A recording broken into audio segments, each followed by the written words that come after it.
Nous, on a vu qu'il y a une mitzvah de faire pendant 7 jours, la souka, ouais. Et pas seulement on doit la faire, on doit dormir dedans, on doit même manger dans cette souka. Alors il y a des conditions qui sont stipulées, sauf les loulous, qui mangent, qui dorment pas dans la souka. Bon, les autres, ils peuvent. Ouais. En tous les cas, il y a marqué comme ça, Ochlim veshotim basuka kol shiva yeme ahag ben bayom ben balayla. On doit manger et boire dans cette souka pendant les 7 jours de la fête, que ce soit le jour ou la nuit.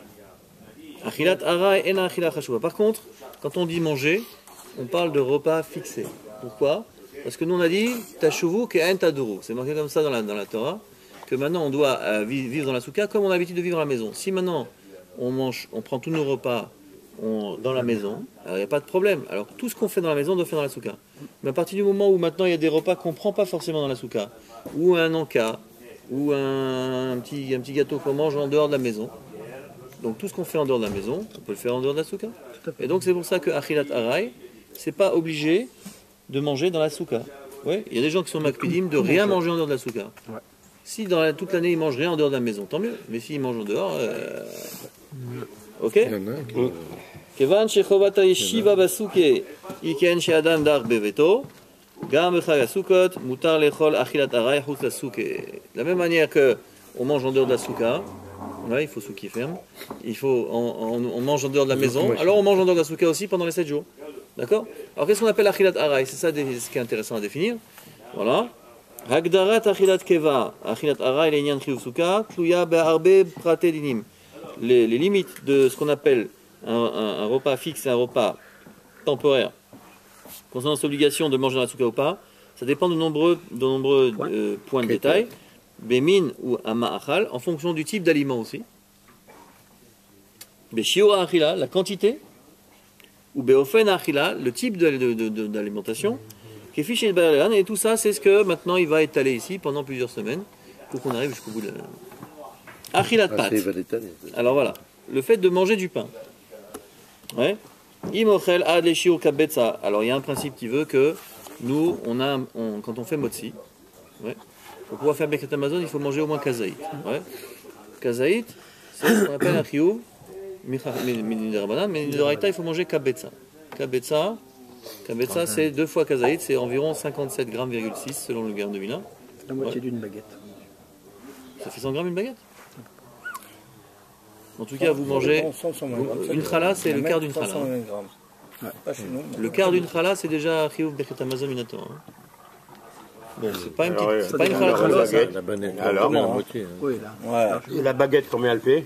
100 grammes. Ça dépend les boulangers. Si c'est un bon baguettes à 100 boulanger, grammes, 120 grammes. 150 grammes. Ça varie. Hein? Ve'ad bichlal. C'est combien de la baguette? 120 grammes. Une bonne moyenne. 120. Hein? Non, jamais de la vie. La 200 baguette, grammes? Non, une baguette c'est entre 100 et 180 grammes. La loi française des civils s'appelle baguette dès lors qu'on est dans cette eau-là. C'est ça. Bon, en général, elle tourne autour de 120 grammes. C'est pas le poids sec, hein? Ouais. C'est le poids avant de rentrer dans le four. Ouais. Ce qui fait que le mec il fait une baguette avec de l'eau. Bah oui. Un bol d'eau. Et quand tu sors la baguette du four, il reste 100 grammes. Et ça fait qu'il est dans les trucs. Hein. Il la pèse pas. Oui, monsieur. Ouais. On va aller voir. Alors, donc si maintenant 120 grammes en moyenne. on mange jusqu'à kabetza, ça s'appelle achilat aray. Et ça, c'est permis de manger cette quantité de pain là, même en dehors de la souka. Par contre, s'il mange ce shiur à oulam, à ochel pat, beshiur, shiur me'at, yoter mi kabetza, si on mange plus que kabetza, c'est-à-dire 58 grammes au lieu de 57,6, harizen ershav la achilat keva, vechayav le'echol basuke, v'rechlechev basuke. Vous savez qu'en plus, on a une mitzvah, quand on fait motzi, c'est pas seulement de faire la bracha sur le pain, mais on fait aussi une bracha sur la mitzvah de manger. Asher kideshanu mizotav vetzivanu, les chefs basuka. Cette mitzvah-là, cette bracha-là, on doit la faire si on sait que maintenant on va manger au moins plus que kabetza. Kabetza et plus, d'accord? Atam shechachmenu zal kavou she'achilat pat beshiur shel yoter mikabetza nechshevet le'achilat kava.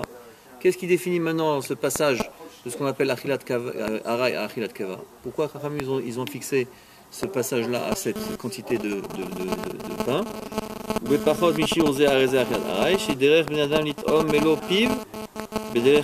que les gens ont l'habitude de goûter, de remplir leur bouche comme ça avec on va dire une quantité de pain, voilà, une bouchée de pain, voilà. Une bouchée.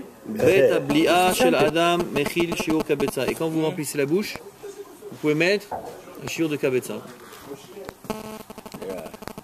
Ouais. Et quand quelqu'un il consomme cette quantité-là, effectivement, ça devient seulement achilat aray. Et